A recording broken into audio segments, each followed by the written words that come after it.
Hello, Professor and classmates. This is my Parenthood and Children presentation. My name is Tanner Lilly, and this is for Sociology 323, Marriage and the Family.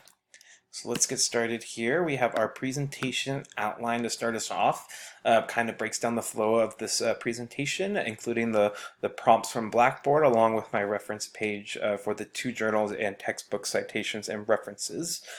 So the slides here are just going to be brief. They'll have a couple bullet points of the key facts along with a picture, maybe even a quote, whereas the majority of information will be through me speaking. So be sure to listen closely as we divulge into the presentation here. Starting off with the first prompt, what factors need to be considered when deciding whether to parent or not? Adoption or birth? This is a pretty good question here. When deciding whether to parent or not, we come in this modern day that adoption is a very valuable and popular option. That it's becoming more and more popular than just having that natural birth of your own, offspring. But whether that adoption be for a foreign adoption, adoption of a relative, or adoption of a special needs child, I have actually lived with a couple people, and I've actually experienced adoption through close friends and close family members, and that it's a valuable option that's becoming more and more popular. So, talking about that with your significant other and where your heart's at with that is a huge factor that needs to be discussed.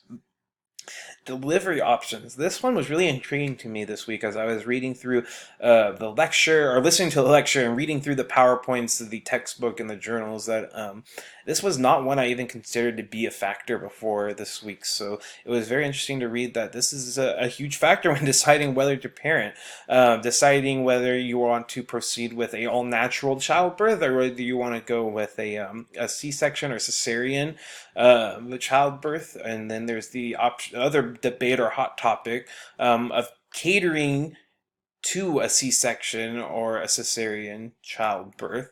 So that's very interesting as we divulge into what it means to have the cater to a C-section or cesarean childbirth. I myself was a cesarean, not by choice. My mother was planning to have a natural childbirth, but due to complications, they found it safer for me as the child and for my mother to do the cesarean or the C-section.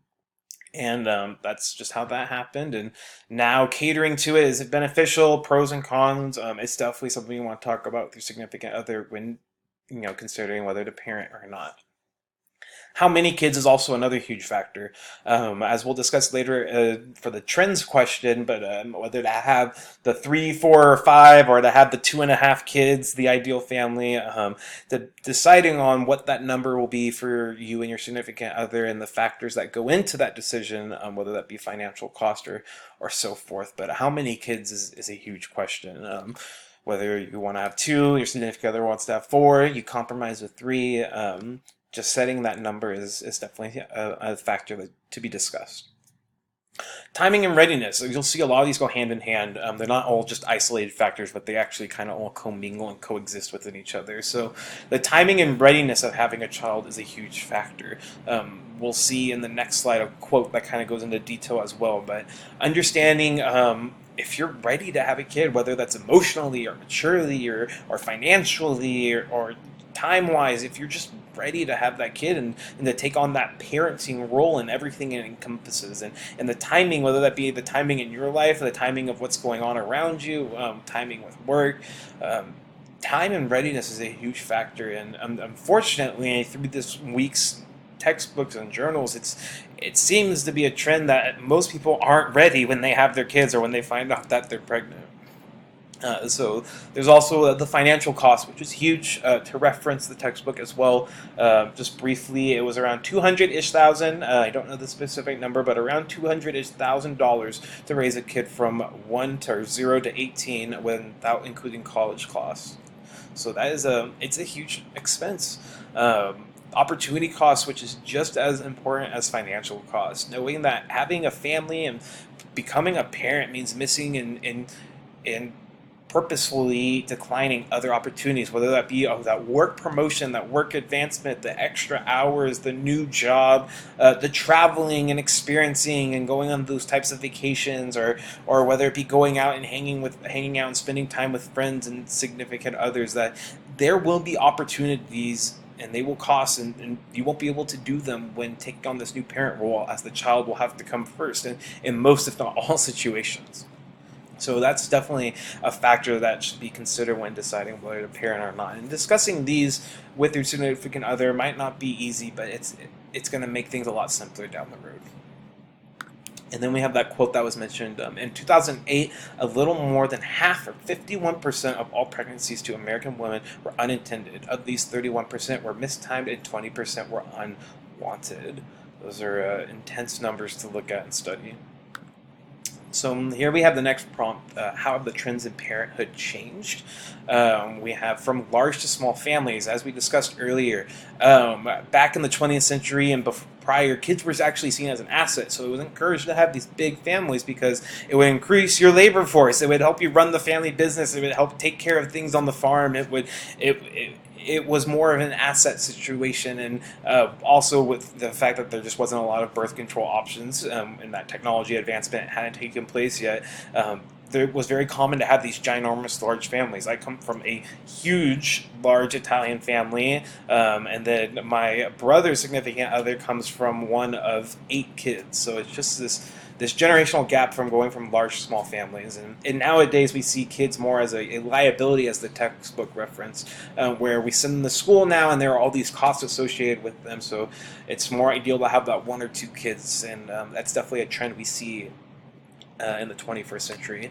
And fathers are more emotionally involved. It's a trend we see become more and more increasing, where we see the stigma of the male being the working 9-to-5 breadwinner, very emotionally distant, doesn't deal too much with the kids. We're finally breaking down that stereotype, and it's so encouraging to read about that and to kind of break it down and see that fathers now are taking on this way more involved emotional role, whether that's through their leisure activities or just investing and taking the time to become more emotionally available. So that's a great trend that we're seeing. And we're also seeing women going back to work now, that they take their maternity or paternity leave, and they go back into the workforce. And as we see in the picture where the left side of the image was more common, now we're seeing single mothers or mothers in general take on and balance this work and parenting role. So whether that's because of the increased technology advances, which we'll discuss further in the presentation, or whether it's the support from their significant others and other family members,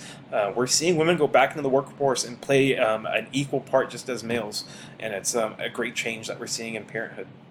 And then we have this term from this week, a multi-partnered fertility, meaning that we are seeing a trend of people bringing in kids from other relationships and other significant others into their current relationship.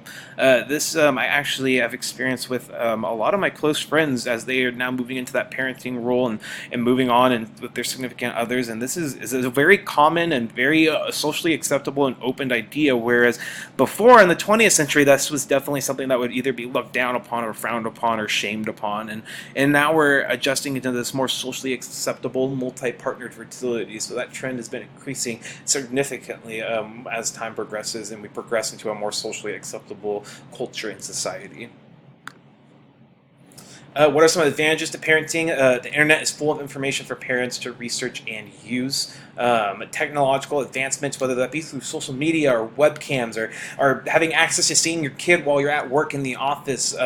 Between the internet answering your questions and having this plethora of discussion boards and talking with other parents, technology plays a huge successful role in parents today that bring peace and ease to the new struggles these parents are facing. There's greater social acceptance for the type of family, whether that's same-sex, different sex, interracial, differracial, whether that's more poverty-like families or upper middle, higher class families. There's just a greater social acceptance for what the word family means and for the type of family. And then parents usually have a higher education, so it's increasing that parents tend to come out with higher schooling to raise their kids in. And then it helps, though, to know that children can be remarkably resilient. Children and adults can demonstrate the capacity to recover from adverse situation and events. A very powerful quote to show the benefits through parenthood.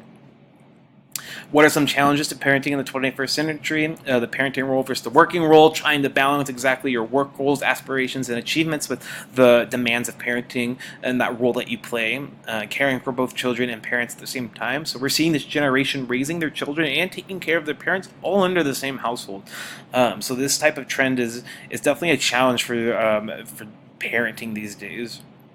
Society has greater conflicting values and points of views. Though there's a greater social acceptance, this is the other side of that coin. That children today aren't growing up with that one general approved view, but that there are all different types of conflicting views and viewpoints of raising kids and growing up and how things should be, whether that's religious or whatever the topic may be. So as good as there and positives there are, there's the negatives of this flip coin. And then finally, technology, the same idea where it was such a benefit in the previous slides, it's now, there are also challenges to technology, whether that be through the distraction of social media and kids being stuck to their iPads and they're teaching and learning through iPads only, and also it being a distraction for the parents as well. As good as technology is, there are harmful sides to it. And then finally, we have the reference page. So that's my presentation, guys. Thank you for taking the time to listen to me, and I hope you guys all have a great rest of your week. Thank you.